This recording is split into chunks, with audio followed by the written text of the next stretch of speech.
Today we're helping Jana decorate the house for Jill and Derek and Israel's return. I know there's gonna be some work that needs to be done inside, moving some.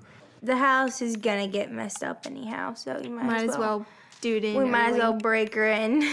Thankfully, no huge scratches on the wall, nothing break. We're doing pretty good. Good job, guys. All right, and there's one more. Let's try that one later.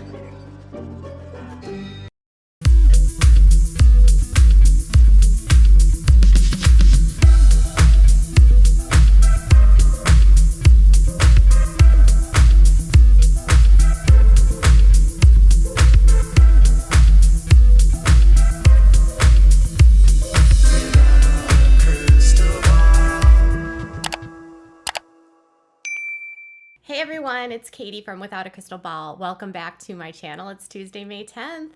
How is everyone? Did everyone have a good day, weekend, life happening? Yesterday was kind of a lull on the channel, kind of some boring content. I know some of you don't really care about the Duggar babies or anything like that, but some of you do. But last night I did some research for you all and I located some documents that are newly released by court, and I think it's going to fill in some holes for you regarding the Duggars.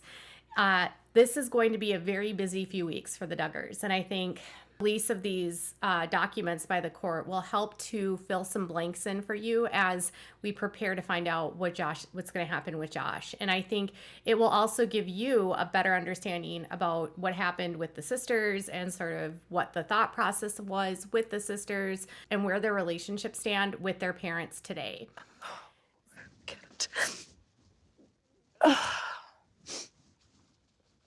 So before we get into it, do me a favor. If you haven't subscribed to my channel, please consider subscribing. It's been amazing to see so many of you subscribing lately. Thank you so much. Also, do me a favor and give this video a thumbs up. This is going to be a pretty important video, and I would love for more people to be able to see it. And always leave me a comment if possible as well.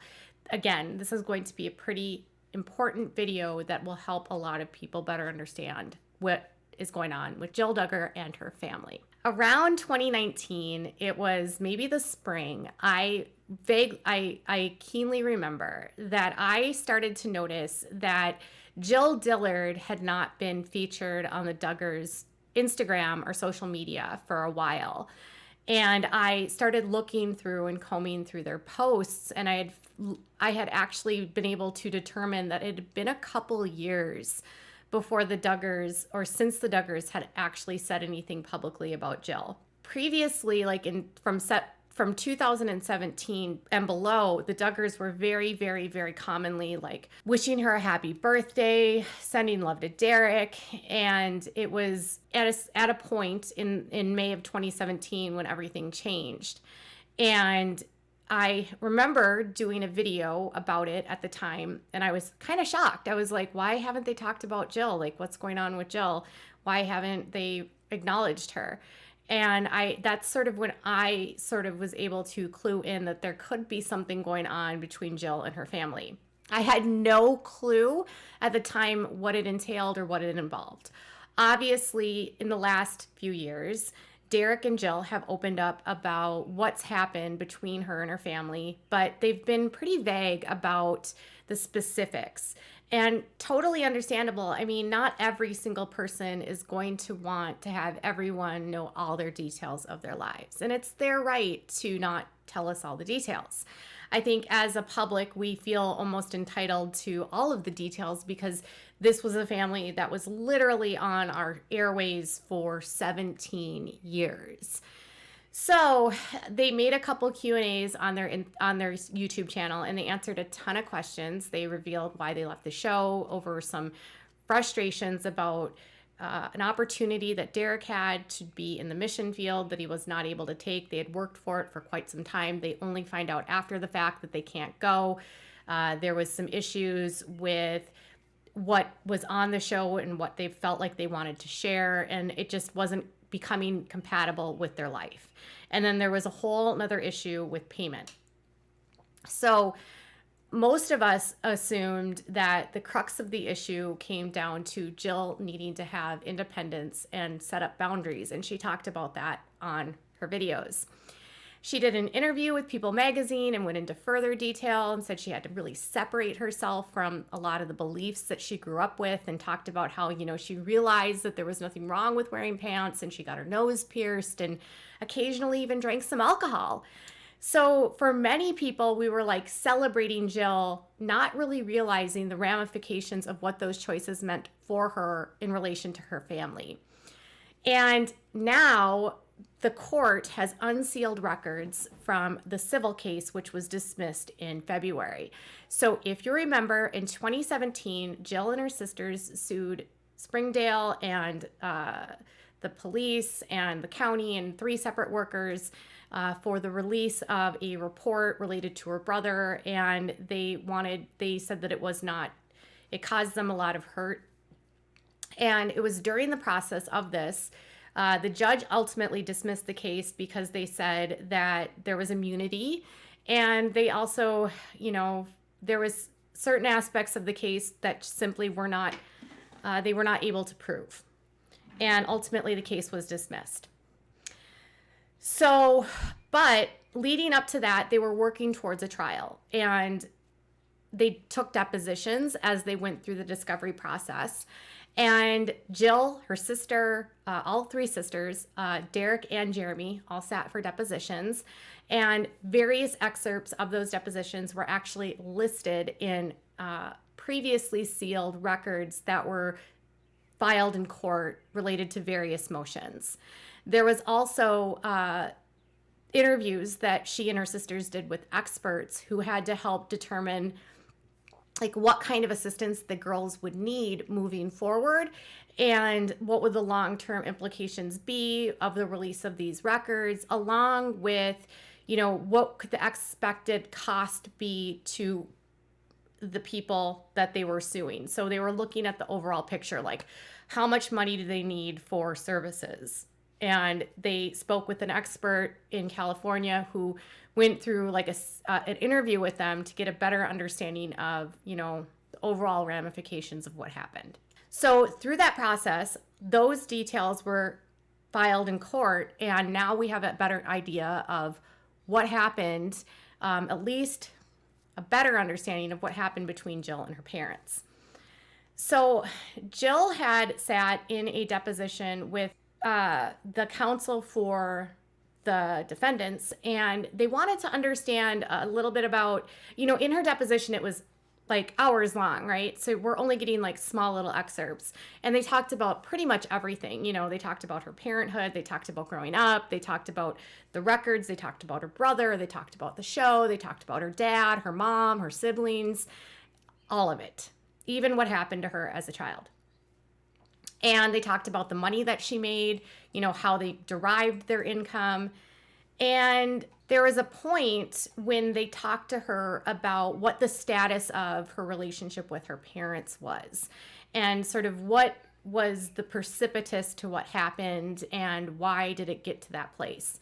There was a few things that I learned as a result of this deposition that publicly she hasn't said, but in court records, she has now gone on record and said what happened. And now I think we have a much better understanding of why she has this estranged relationship with her parents. So according to Jill, things had gotten so bad with her parents that she and Derek decided that they needed to go to counseling. And first of all, I just want to say that Jill is the only one of her sisters that has ever gone through counseling according to records. She still goes to this day.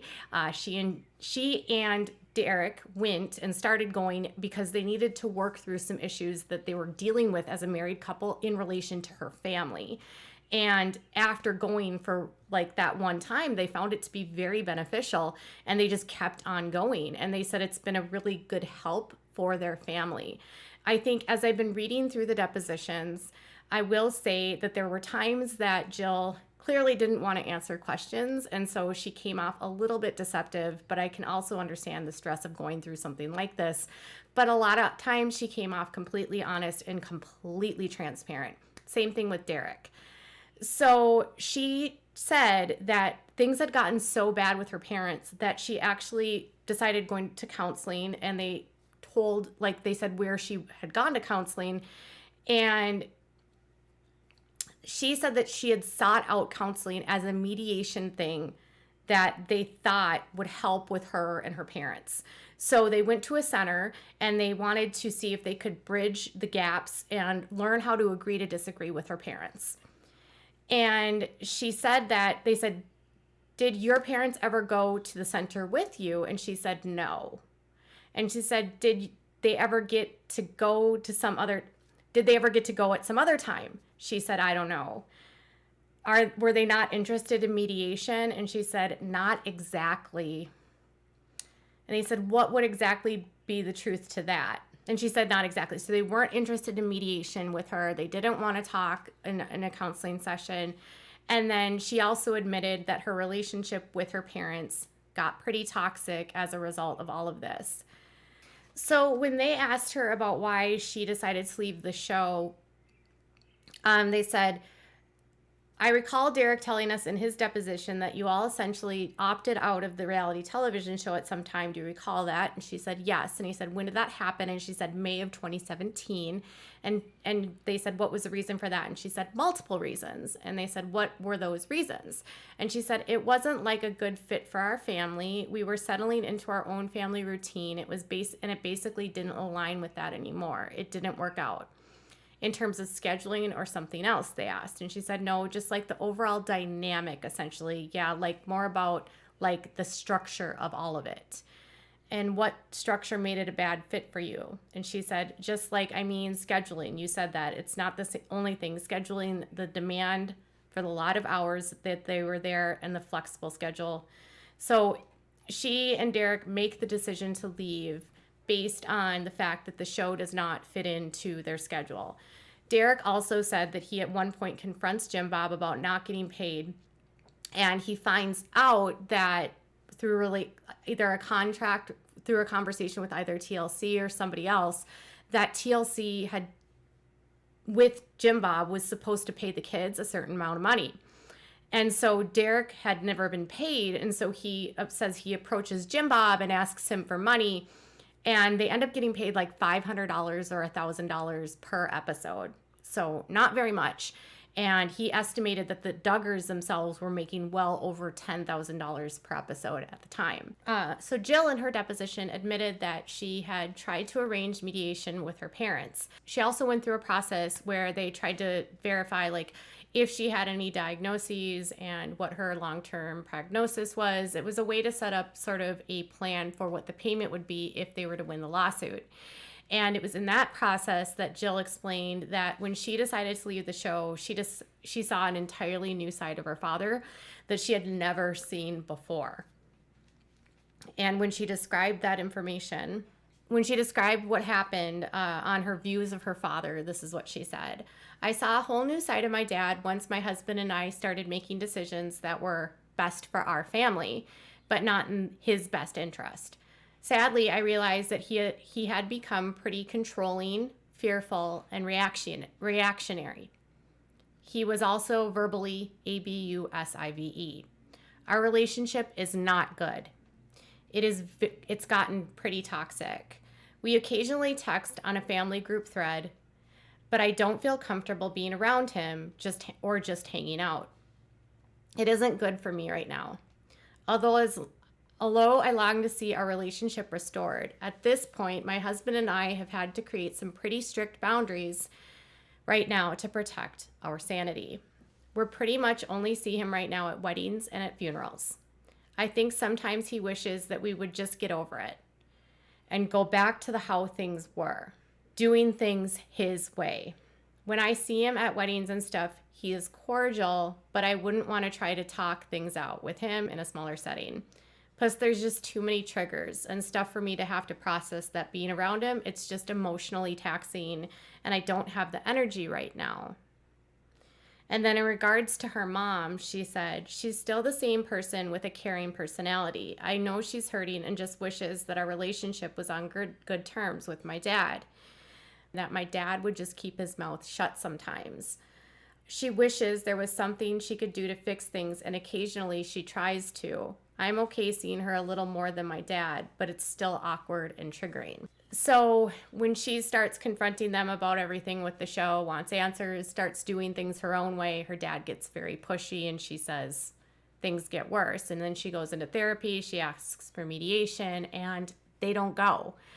So when Derek was asked similar questions about why Jim Bob was upset and what the cause was for them not being allowed at the house, Derek had mentioned that after they had confronted Jim Bob, he decided that they were not going to be allowed to come over anymore.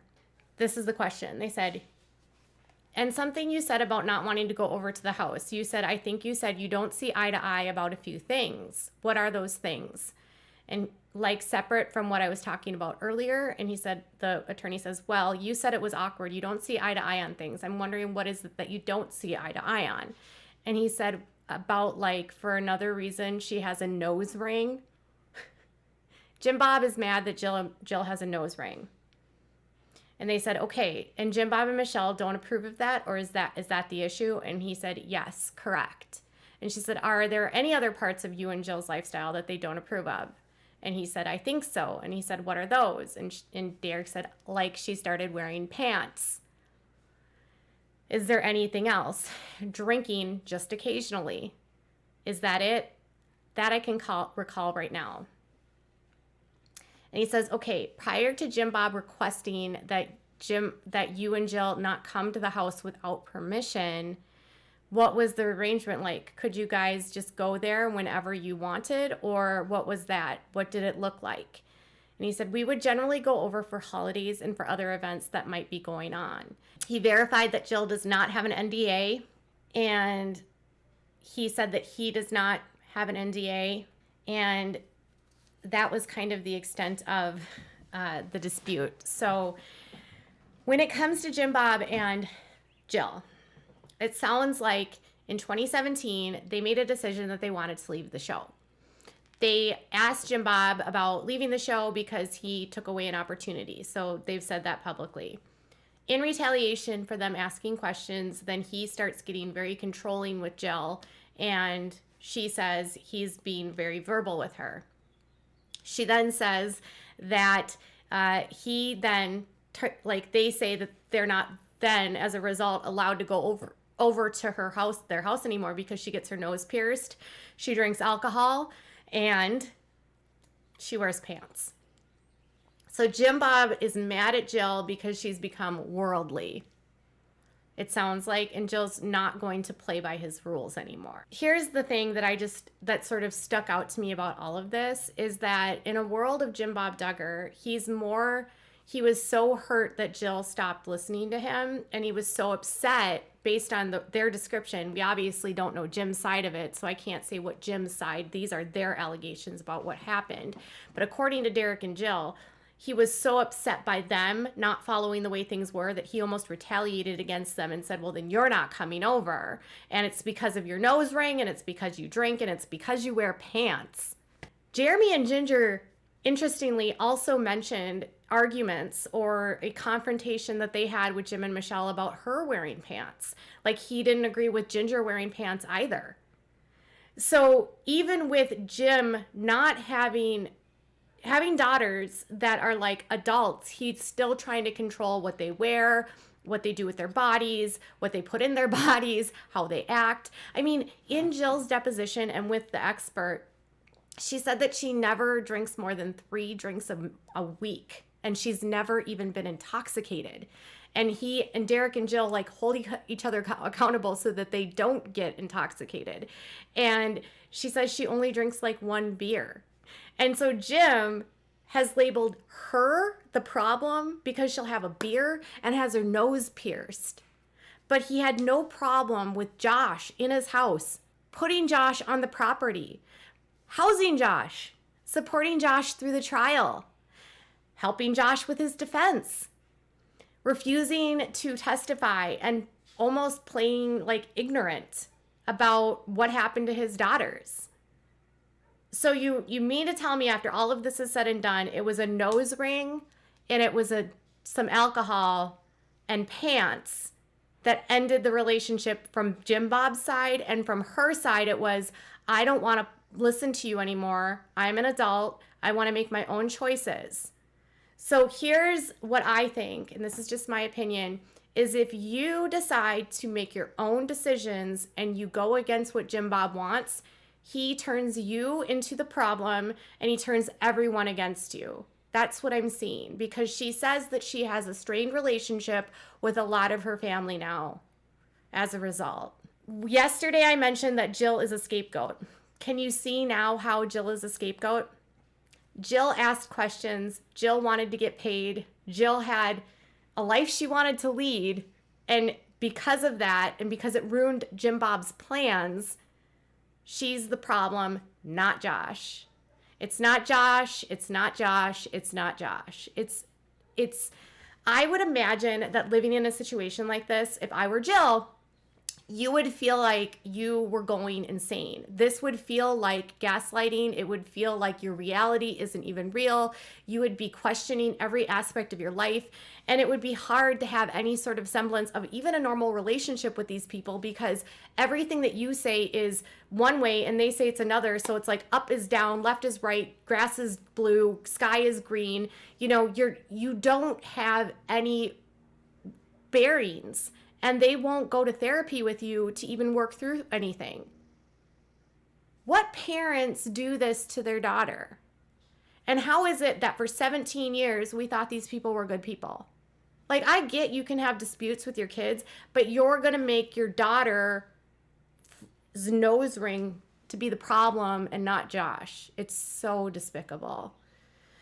And he's made it clear that this is what happens if you defy me. So can you see how other kids might not want to defy Jim Bob because they know what will happen to them?